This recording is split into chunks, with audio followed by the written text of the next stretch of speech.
Bonjour et bienvenue sur ma chaîne. Aujourd'hui, nous allons parler des 3 tamis de Socrate et de la façon dont on peut les appliquer aux messages que l'on reçoit, aux réponses que l'on reçoit et que l'on doit interpréter lors de nos travaux divinatoires.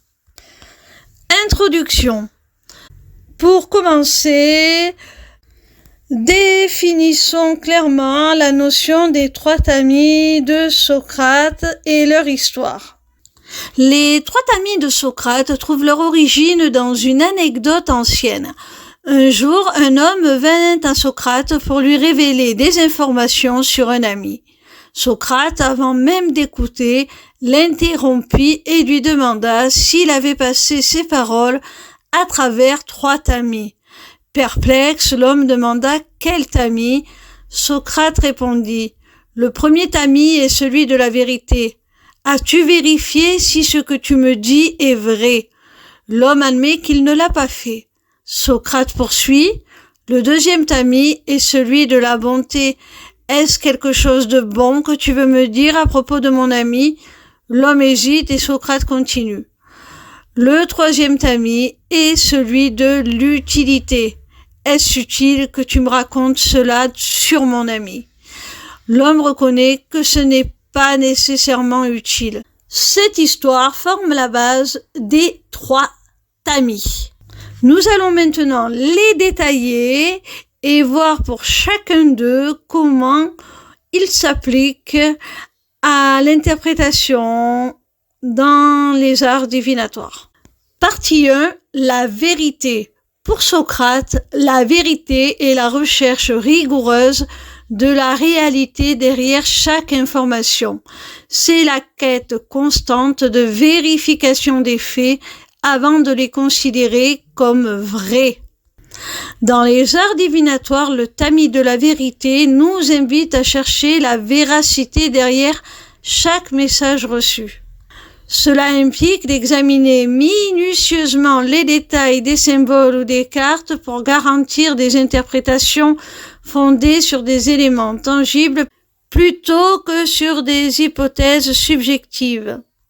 Cela implique de rester neutre, de ne pas se laisser influencer par nos biais cognitifs ou par nos émotions, notre côté affectif, l'attachement qu'on peut avoir envers la personne.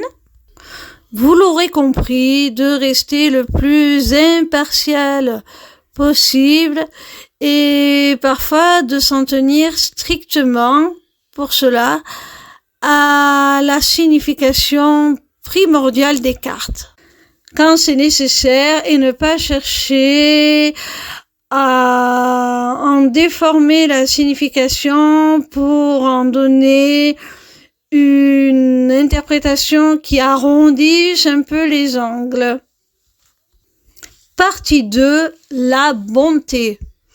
La bonté pour Socrate représente la bienveillance et la pertinence émotionnelle. C'est considérer si ce que l'on dit est formulé de manière compatissante et constructive, même si cela peut être difficile à entendre, à accepter. Dans la pratique des arts divinatoires, le tamis de la bonté nous invite à considérer l'impact émotionnel des messages transmis sur le consultant. Cela implique d'utiliser des mots et des interprétations qui prennent en compte les émotions de la personne pour offrir des réponses délicates et constructives, même si elles peuvent être déconcertantes et sembler aller à l'encontre de ce que la personne espérait. On peut trouver une formulation plus douce pour lui faire comprendre les choses sans le traumatiser, on dira. Ou du moins le heurter, lui faire peur. Il y a des choses pas toujours agréables à transmettre et c'est en faisant preuve de compassion, d'humanité, d'amour de son prochain, tout simplement, qu'on l'aidera à mieux recevoir cette information.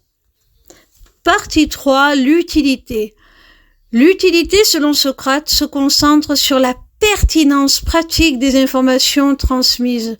C'est évaluer si ce que l'on partage est utile et peut apporter un bénéfice concret dans une situation donnée.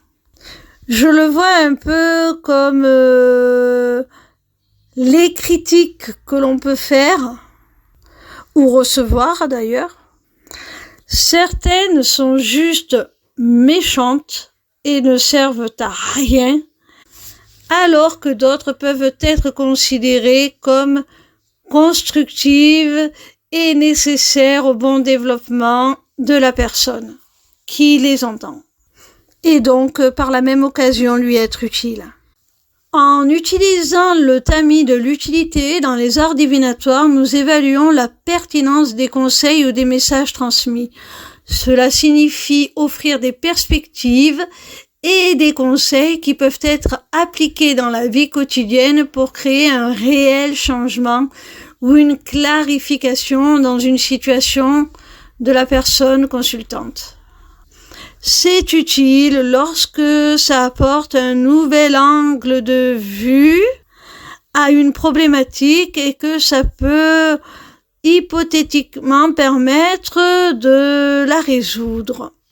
Si vous considérez que l'information que vous allez transmettre, la personne ne peut rien en tirer pour améliorer son existence, abstenez-vous de lui dire tout simplement. Conclusion. En utilisant les 3 tamis comme guide dans l'interprétation des messages divinatoires, nous affinons notre compréhension pour offrir des interprétations précises et compatissantes. Cette approche élève la pratique des arts divinatoires vers plus de clarté et de bienveillance, offrant ainsi une guidance plus enrichissante et utile pour ceux qui consultent. Et ça peut aussi grandement aider le praticien dans le sens où certaines informations ne sont pas toujours faciles à transmettre, à verbaliser. Alors si on doute de soi, que ce que l'on perçoit soit vrai, mieux vaut s'abstenir. En gardant à l'esprit tout de même que la divination offre un regard sur une situation à un moment donné, avec les énergies de ce moment-là, et que par l'éclairage qu'on va apporter au consultant, il peut très bien modifier son comportement. N'oubliez pas qu'il conserve toujours son libre arbitre, et même si ce que vous dites à un moment donné est vrai, ça ne se réalisera peut-être pas, en fonction de l'utilisation qu'aura fait votre consultant de ce libre arbitre. Ça ne voudra pas dire que votre interprétation est erronée, que ce n'est pas la vérité. Et j'ai envie de dire, si vous avez prévenu quelqu'un d'un événement pas forcément très drôle, eh bien tant mieux si ça lui a permis de l'éviter. C'est aussi pour ça qu'il est important de tenir un journal de prédiction, parce que ça vous permet de contrôler la véracité de celle-ci. Même si, comme je viens de le dire, elle détermine une réalité à un moment précis et que ce n'est pas forcément ce qui va se produire. Quant à la bonté, la compassion, elle va vous permettre de contrecarrer le choc émotionnel que certaines révélations peuvent entraîner et permettre à la personne de ne pas subir le message, mais de conserver toutes ses facultés pour pouvoir en tirer avantage et rectifier la situation. Il n'est pas question de générer un sentiment de panique et de peur qui ne ferait que parasiter les réactions de la personne dans le mauvais sens et qui risquerait d'aggraver la situation. Alors soyez toujours prudents.